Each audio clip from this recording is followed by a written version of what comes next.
Bharat Ratna doctor Bhimrao Ambedkar को कोटि कोटि नमन। ये कार्यक्रम डॉक्टर भीमराव अंबेडकर के जीवन पर आधारित है, जहां भारत की जनता के प्रति उनके योगदानों को पूरी सजगता से चित्रित और रेखांकित करने का प्रयास है। कार्यक्रम में दिखाई गई घटनाएं लब्ध पुस्तकों से ली गई हैं। इस कार्यक्रम के जरिए चैनल की ओर से एक विश्वसनीय, सजग और सकारात्मक प्रयास है कि डॉक्टर बाबा साहेब भीमराव अंबेडकर के जीवन की संघर्ष यात्रा एवं गौरव गाथा पूरे आदर के साथ घर घर पहुंचे और उनके योगदानों से सभी संपूर्णता में परिचित और आह्लादित हों। मेहनत करके पैसा जमा किया था और बचा के रखा था। अपने बीवी बच्चे के पास आया तो खर्च कर रहा हूं।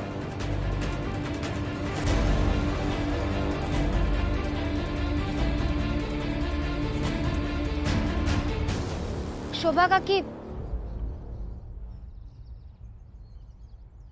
क्या हुआ रमा? आपसे एक बात कहनी है। क्या रमा? आपके पति ने आपके लिए साड़ी खरीदी है, इसमें कोई गलत बात नहीं है, मगर पैसा जब ज्यादा दिखने लगे ना तो एक बार इस बात पर सोच लेना चाहिए कि कहीं पैसा आने का रास्ता नाजायज तो नहीं है। तुम्हारे कहने का मतलब क्या है रमा? मैं बस इतना ही कहना चाहती हूँ कि जो व्यक्ति पैसे जमा करके रखता है वो ऐसे साड़ियों पर पैसे खर्च कैसे कर सकता है?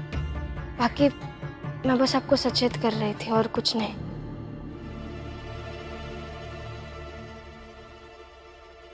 अब भीमराव को साहेब आकर निकालेंगे ऑफिस से। चलो चलकर देखते हैं कि कैसे भीमराव को ऑफिस से निकाला जाता है। चलो। क्यों निकाला जाएगा भीम को? क्योंकि वो अपनी बिरादरी की औकात से कुछ ज्यादा ही उड़ता है। और हाँ, हम जैसे लोगों से बात करने की उसे एकदम तमीज नहीं है। पहले मैनेजर साहब से पंगा, फिर हम लोगों से पंगा। और जब मैनेजर साहब ने कहा कि निकल जाओ हमारे ऑफिस से, तो बड़ी घमंड से उत्तर देता है, मुझे मालिक निकाल सकते हैं, आप नहीं। ऐसा ढीठ है वो भीमराव, ऐसे को तो मर जाना ही ठीक है। अब इससे बात कीजिए। बेटा है मेरा। हो। अच्छा वो आप मिल गए। जाइए ऑफिस, मालिक आएंगे तो उनसे पूछेगा क्यों आपके बेटे को निकाल रहे हैं। पूछूंगा, जरूर पूछूंगा। अरे हाँ जाइए, पूछूंगा। भीमराव,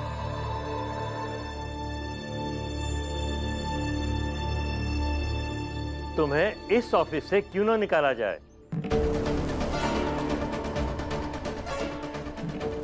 सर नमस्कार। आइए आइए बैठिए।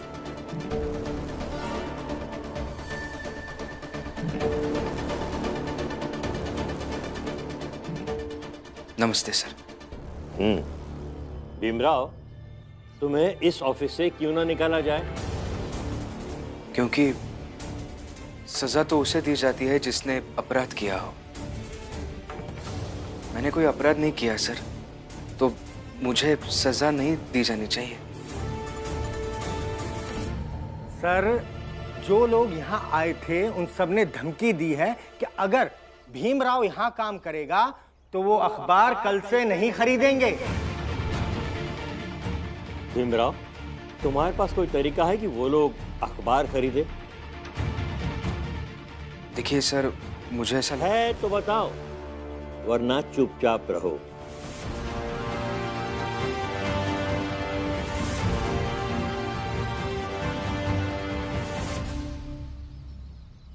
बताइए, मेरे क्यों का जवाब दीजिए। इतने पैसे कहाँ से लाए? कल भी हम बाहर घूमने गए थे और आज ये साड़ी, मिठाई। आखिर किस चीज में इतना पैसा कमा लिया आपने? मैं जहाज पर गया था, सालों देश विदेश घूमता रहा, खाना पीना तो मिल ही जाता था, जो पैसे थे वो बच जाते थे। अब तुम लोगों के पास लौटा हूं तो तुम लोगों की खुशी के लिए थोड़ा खर्चा कर देता हूं। आप सच कह रहे हैं ना? तुम्हारी कसम, झूठ क्यों बोलूंगा? और अगर तुम्हें विश्वास नहीं है ना तो ये सब मैं अभी लौटा के आता हूं। और तुम ही सोचो ना, जो कल रात चाल में खोली लेने की बात कर रहा था वो तुम्हारे लिए 2-3 साड़ियां नहीं ला सकता? शोभा, लगता है कि सच में तुमने दिल से मुझे स्वीकार नहीं किया है। तुम्हें अब भी बहुत विश्वास नहीं है मुझ पर। मेरी पुरानी गलतियों के लिए अभी तक मुझे माफ नहीं किया तुमने। लेकिन सच बात यह है कि मैं सच्चे मन से तुमसे प्यार करता हूँ और कुछ नहीं।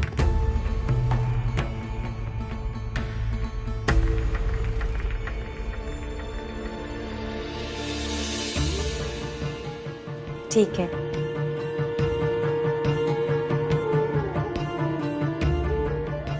मैं अभी ये साड़ी पहन कर आती हूँ, फिर आप बताइए कि मैं कौन कौन सी साड़ी में कितनी सुंदर लग रही हूँ।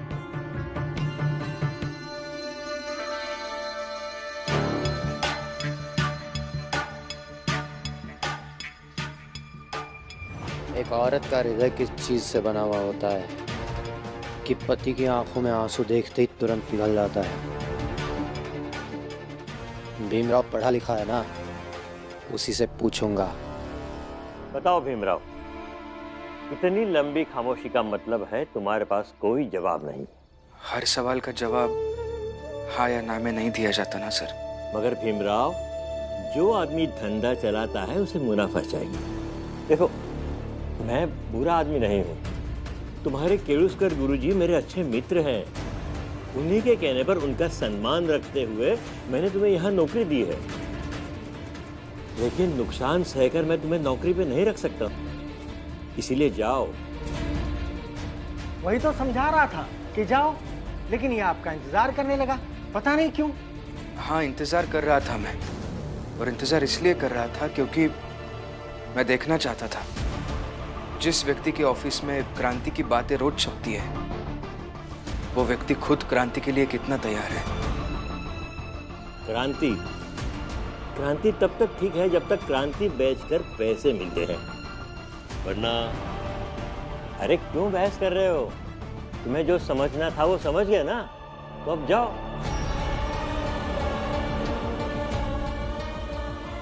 देखो, इस ऑफिस में सबसे बड़ा मैं हूं, इसलिए अब मैं तुम्हें निकालता हूं। क्यों?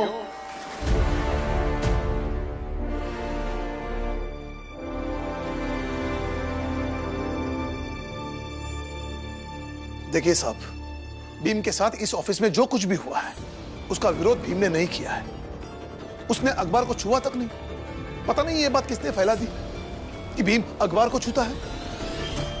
अरे भाई, ऑफिस में किसी ने देख लिया होगा, उन लोगों को बता दिया होगा, इसमें इतना क्या सोचना है? लेकिन तुम हो कौन? मैं भीम का बाबा। बाबा? मुझे केलुस्कर गुरुजी ने तुम्हारे बारे में बताया था कि तुम्हें अंग्रेजी हुकूमत ने फौज से निकाला था। उसी कारण से, जिस कारण से आज भीमराव को यहाँ से निकाला जा रहा है। आपको गलत जानकारी है, मुझे निकाला नहीं था, मैं रिटायर्ड हुआ था।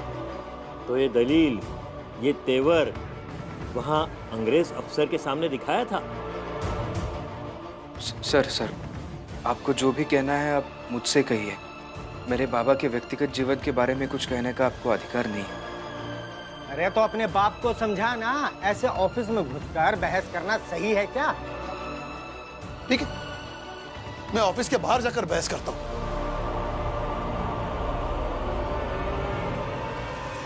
देखिए साहब, भीम जितना ऑफिस में रहकर काम कर सकता है, उतना ही काम वो बाहर रहकर भी कर सकता है, ताकि कोई भी देखे कि भीम अखबार को नहीं छू रहा है।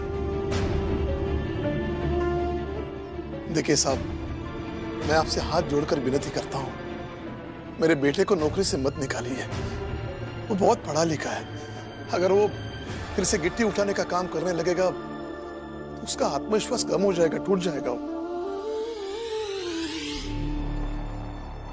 नहीं, लेकिन मैं धंधे से समझौता नहीं कर सकता, इसीलिए भीमराव तुम्हें नौकरी से निकाला जाता है।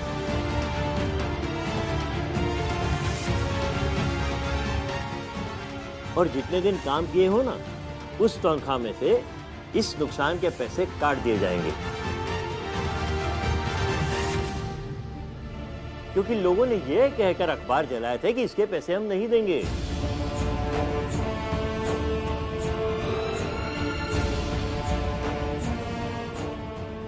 ऐसा मत कीजिए सर। देखिए, मैं भी हाथ जोड़कर विनती करता हूँ आपसे बहुत उम्मीदें हैं, किर्लोस्कर गुरुजी ने बार बार कहा मुझसे कि आप बहुत अच्छे इंसान हो। आपका जो कुछ भी नुकसान हुआ है, मैं कुछ ना कुछ तरीका ढूंढ लूंगा उस नुकसान की भरपाई करने का। देखो, जितना नुकसान करना था उतना तो कर दिया। अगर बाहर वालों तक ये खबर नहीं जाती, हमारा नुकसान नहीं होता, तो हम तुम्हें काम पर रखते। लेकिन अब नहीं। देखिए साहब, ऐसा मत कीजिए। साहब मेरी बात तो सुनिए ना। नहीं, मैं कुछ नहीं कर सकता। साहब मेरी बात तो सुनिए ना साहब।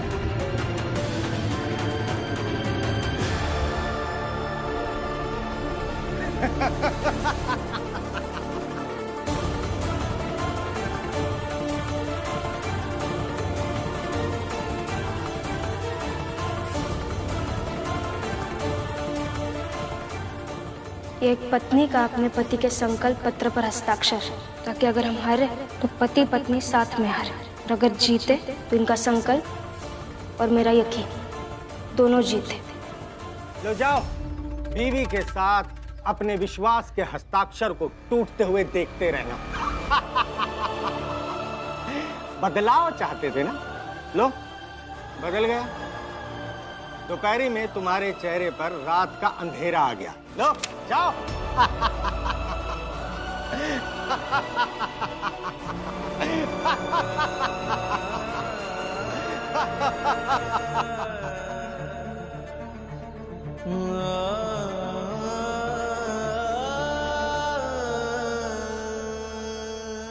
आप उदास क्यों हो रहा है? लेकिन लड़ाई खत्म थोड़ी हो गई है। और फिर हार जीत का फैसला तब हो ना जब योद्धा अस्त्र शस्त्र रखकर बैठ जाए, थक जाए, गिर जाए। रमा, इस घटना का बड़ा मतलब है। मेघनाथ और उनके बेटे इस घटना को और बड़ा बनाकर फायदा तो जरूर उठाएंगे, और मैं उस बात से डर रहा हूं, क्योंकि कई बार एक हार को विरोधी बहुत बड़ा बनाकर लोगों के सामने पेश करते हैं, और फिर उस हार की बड़ी तस्वीर बहुत भयावह हो सकती है।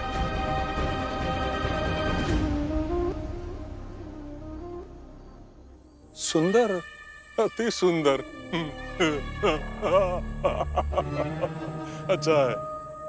अच्छा है मैनेजर साहब, क्या खबर सुनाई आपने?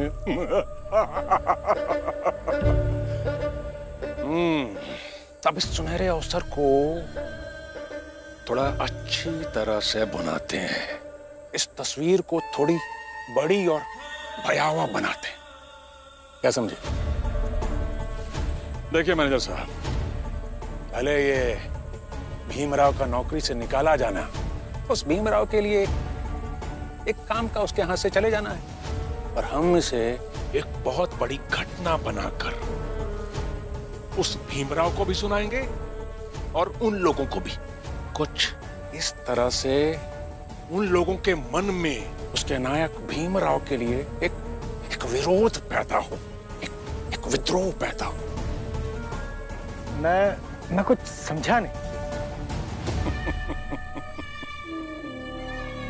मैनेजर साहब, सब समझ जाएंगे आप, बस थोड़ा सा सब्र रखिए। वैसे भी अब तो आप हमारे मित्र बन गए हैं, धीरे धीरे ये खेल भी समझ में आने लगेगा और इसमें मजा भी आएगा, क्योंकि हम दोनों का दुश्मन एक ही है, वो भीमराव। तो मिलते हैं कल सुबह उसी भीमराव के घर के सामने चौल में। अरे मैं एक बात बताना तो आपको भूल ही गया, वो मेरा बड़ा बेटा शिशुपाल, उसे मैंने एक बहुत ही जरूरी काम से शहर से बाहर भेजा है। तो जब तक शिशुपाल लौट कर नहीं आ जाता, तब तक यहाँ का सारा काम ये मेरा बेटा महिपाल संभालेगा हमारे साथ। ठीक है, तो फिर मुलाकात होती है कल सुबह भीमराव के घर के सामने। जी।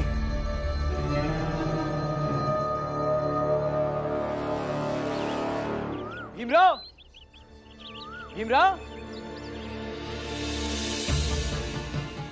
भीमराव, भीमराव, क्या हुआ? भीमराव ने हमें बुलावा भेजा था कि सुबह आकर मिलिए, तो मिलने आ गया। भीमराव, भीमराव, भीमराव, नमस्ते राम जी। जी नमस्ते। दरअसल भीमराव ने हमें बुलाया, कुछ खास काम था क्या? पता नहीं मुझे, मैं उसे अभी बुलाता हूँ। भीम, भीम।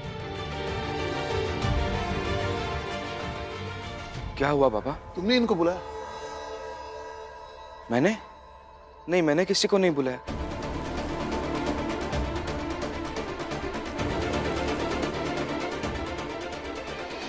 भीमराव, भीमराव,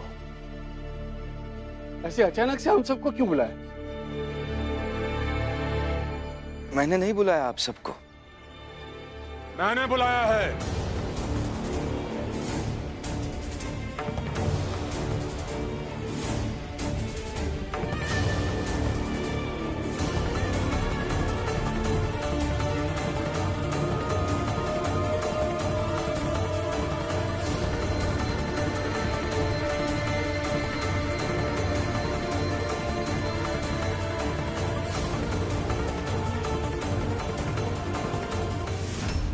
हाँ भीमराव, इन सबको यहाँ मैंने ही इकट्ठा किया है ताकि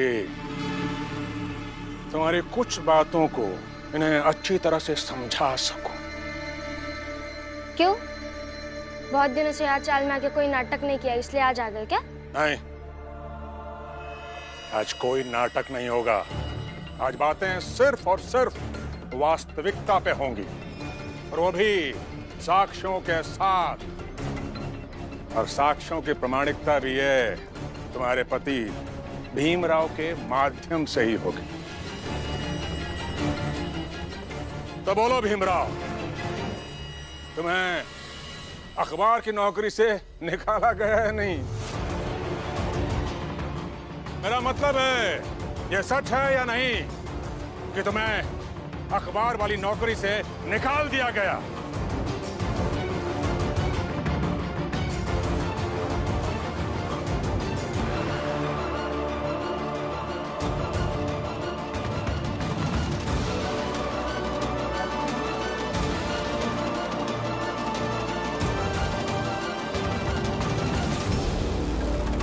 हाँ, ये सच है। सुना सबने? तो फिर ये भी बताओ भीमराव कि ये सच है या नहीं कि अखबार के दफ्तर में काम करते समय तुम्हारी पढ़ाई लिखाई, तुम्हारी समझदारी, तुम्हारी योग्यता, इन सब बातों का कोई उपयोग नहीं हुआ?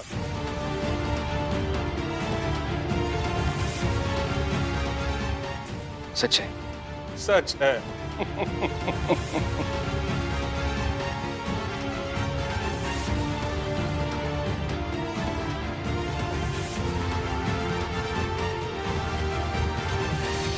और क्या ये सच नहीं कि तुम्हारी आदर्श सोच पर तुम्हारी निम्न जात भारी पड़ी? ये भी सच है।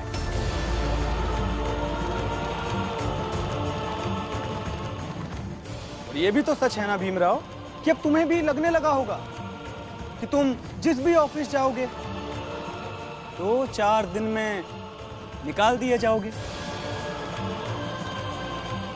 सच है। सुना तुम सबने? सुना भीमराव ने क्या बोला? ये सच है।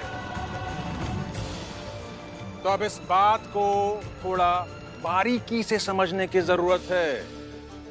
ये तुम्हारा भीमराव जो तुम सबको हमेशा पढ़ाई करो बोलता रहता है, मतलब तुम सब पढ़ लिख कर ये भीमराव बनोगे, यही ना? जैसे ये दीपक, ये पढ़ लिख कर आने वाले कल का भीमराव होगा। पर ये नौकरी करेगा कहां? ऐसा मैं इसलिए बोल रहा हूं कि तुम लोगों का आदर्श ये भीमराव, इसे भी तो नौकरी से निकाल दिया गया। ये सिलसिला सालों से चला आ रहा है। सालों पहले ये राम जी को भी निम्न जात के आधार पर ही किसी नौकरी से धक्के मारकर निकाल दिया गया था, है कि नहीं राम जी? और आज इतने सालों के बाद ये भीमराव को धक्के मारकर निकाल दिया गया। इसी तरह कल को जब ये दीपक भीमराव बनेगा तो उसे भी नौकरी से निकाल दिया जाएगा। ये सिलसिला ऐसे ही सालों साल चलता रहेगा, चलता रहेगा।